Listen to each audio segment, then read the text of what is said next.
C'est l'invité de la rédaction. Mon invité ce matin, Déborah Journeau, avocate et fondatrice, présidente également d'Action Avocat, une association engagée dans la lutte contre le terrorisme, l'antisémitisme, le racisme et contre toute forme d'atteinte aux valeurs occidentales de liberté, égalité et fraternité. Bonjour Déborah. Bonjour Charlène. Merci d'être avec nous ce matin. Plusieurs sujets à aborder ensemble. Tout d'abord, je souhaiterais qu'on le revienne sur la soirée de mercredi, le meeting organisé au Dôme de Paris par Elnet France et le collectif Agir Ensemble pour la République, la France contre l'islamisme. Vous y étiez. Une soirée qui a réuni de nombreuses personnalités politiques, sénateurs, ministres et d'autres personnalités comme Yonatan Arfi, président du CRIF. Une soirée qui a également rappelé l'engagement pour défendre Boualem Sansal, intervenu à la veille de sa condamnation, on y reviendra. Radio J était présent.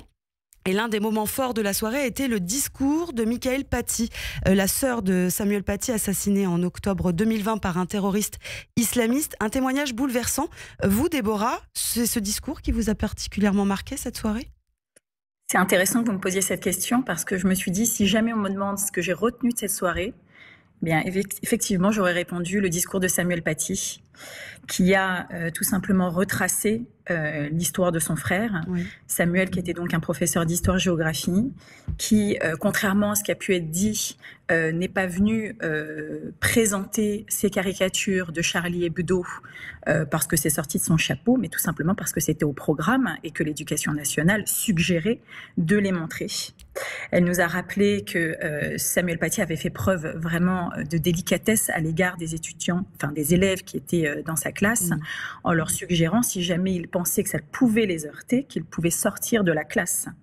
Et évidemment, la fatwa qui a été lancée contre Samuel Paty n'a pas été celle-ci. On a dit que Samuel Paty avait obligé ses élèves à sortir de la classe, alors que c'était vraiment pas le cas. Il a fait preuve de la plus grande délicatesse pour tout simplement transmettre.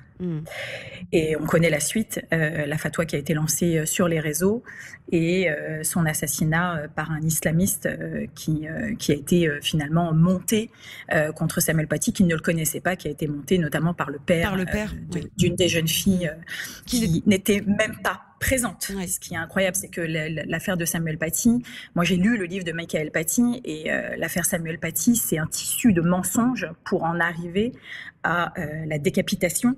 Il ne faut pas oublier qu'on a utilisé la décapitation d'un professeur de l'école publique, de l'école laïque. Donc oui, vraiment, le discours de Mickaëlle Paty, était évidemment poignant et très très fort. Et je pense qu'elle envoie vraiment un message à l'ensemble des Français. Et c'est vraiment ce qui est ressorti aussi de cette conférence, je pense, c'est que l'objectif n'est évidemment pas de pointer du doigt nos concitoyens musulmans. Ce n'est pas l'islam qu'on vise, mais l'islamisme, celui qui en vient à infiltrer nos institutions, nos écoles, nos partis politiques, nos professions, même la profession d'avocat, et c'est celui contre lequel il faut lutter pour pouvoir maintenir un réel vivre ensemble, parce que leur objectif, évidemment, c'est la disparition de notre civilisation.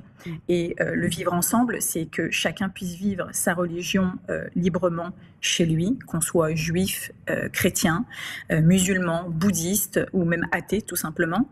Et c'est vraiment l'objectif de cette conférence, c'est lutter contre le mal qui nous vise tous, même les musulmans. Justement, vous parlez du vivre ensemble, j'ai envie de rebondir sur Ben le Patriote, l'influenceur qui était présent également à cette soirée, qui prône sur les réseaux sociaux le vivre ensemble. Et cette soirée-là, il a regretté qu'il n'y ait pas assez de musulmans dans la salle. Est-ce que vous partagez son sentiment ? Ah, mais je le partage complètement. Alors moi, j'ai plusieurs amis autour de moi qui sont venus, qui ne sont pas juifs, c'est important. Je pense que cette conférence a réuni les Français, mais effectivement, je n'ai pas vu beaucoup de musulmans, ou je n'ai pas, j'ai pas d'amis musulmans autour de moi qui s'y sont rendus. Moi, j'ai envie de rebondir justement sur le discours de Ben le Patriote. C'est vrai qu'il a, je crois, plus de 300 000 followers sur les réseaux.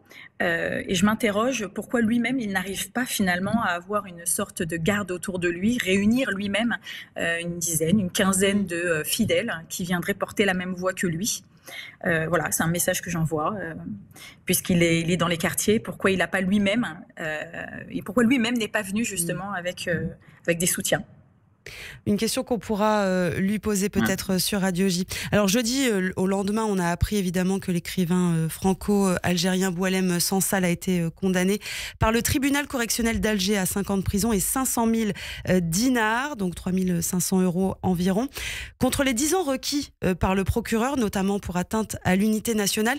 Une sanction qui semble directement liée à ses prises de position contre l'islamisme radical et au soutien qu'il a exprimé aussi envers Israël. Première question que j'ai envie de vous poser, pourquoi a-t-il été jugé devant le tribunal correctionnel et non pas une cour criminelle? Est-ce que les autorités algériennes, Déborah, cherchent à clôturer le dossier Sansal au plus vite? Ah bah clairement, c'est un procès qui a été expéditif. Boualem Sansal, je vous rappelle, n'avait donc pas d'avocat pour le défendre. Son avocat, c'est notre confrère François Imré, qui n'a pas été autorisé à se rendre en Algérie pour assurer sa défense au motif qu'il est juif. Donc il faut quand même le rappeler. Le barreau de Paris, d'ailleurs, a soutenu notre confrère. Il y a eu une résolution qui a été prise pour appeler le soutien entier du barreau de Paris à l'égard de François Imré. Et puis, on est face à quand même une peine de prison requise de 10 ans, finalement 5 ans prononcés en un temps record, puisqu'on a eu, entre le moment où Boualem Sansal a été arrêté et le procès, à peine 2 mois. Donc oui, clairement, on cherche à expédier le plus rapidement possible un procès qui mériterait beaucoup plus de temps, une réelle défense. Et rappelons que Boualem Sansal a 80 ans, qu'il est atteint d'un cancer et que cela mériterait quand même beaucoup plus d'attention de la part du gouvernement algérien. On parle d'une potentielle grâce en période de l'Aïd. Qu'est-ce que vous en pensez ? Je ne suis pas dans les secrets, je ne suis pas dans ces secrets-là, mais tout est probable. J'ai envie de vous dire qu'au regard des relations entre la France et l'Algérie, actuellement, tout est probable. Vous qui êtes avocate et qui luttez contre l'antisémitisme et le terrorisme, comment interprétez-vous cette condamnation et plus largement, quel regard vous portez sur la répression judiciaire qui vise les intellectuels en fait, dans certains pays et notamment l'Algérie ? C'est une question difficile.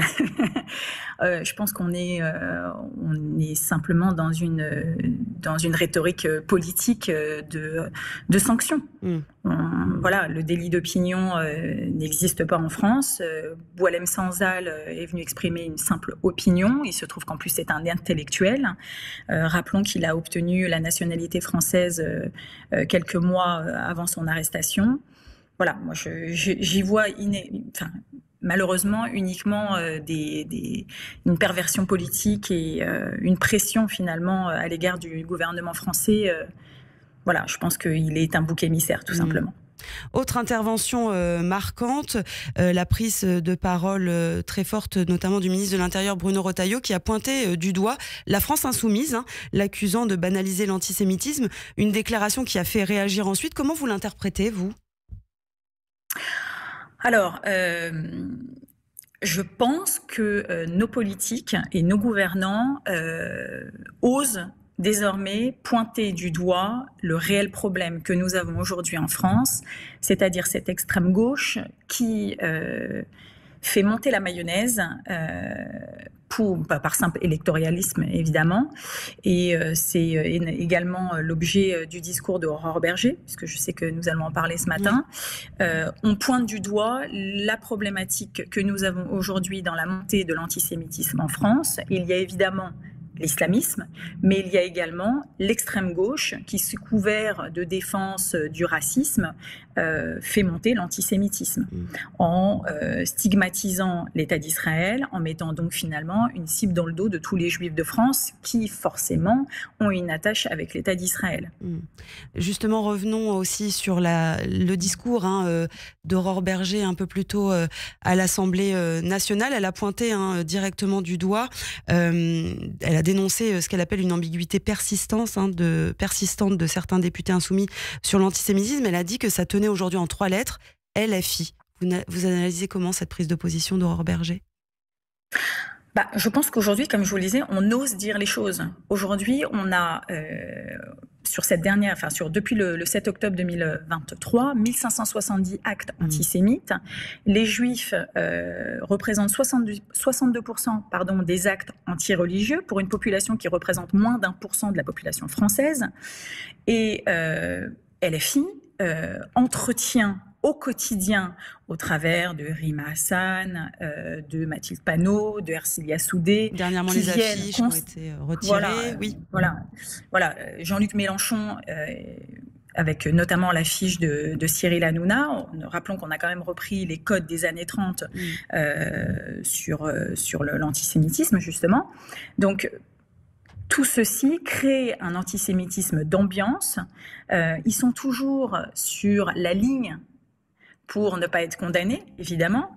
Et je pense qu'à un moment ou à un autre, il faut pointer du doigt que la problématique aujourd'hui, c'est l'utilisation des réseaux par ses représentants, d'accord, qui ont été effectivement élus et qui polluent et l'Assemblée nationale et les réseaux avec leurs déclarations quotidiennes sur Israël, génocide, qui présentent les Juifs comme le problème et qui font l'objet de la montée de l'antisémitisme. Et qui donc participent au danger et aux cibles dans le dos des Juifs qui sont actuellement en cours, évidemment. Merci beaucoup, Déborah Journeau, d'avoir été avec nous ce matin. Je rappelle que vous êtes avocate et présidente de l'association Action Avocat. Merci d'avoir été avec nous ce matin. À bientôt. À bientôt. Radio J, le 6-9.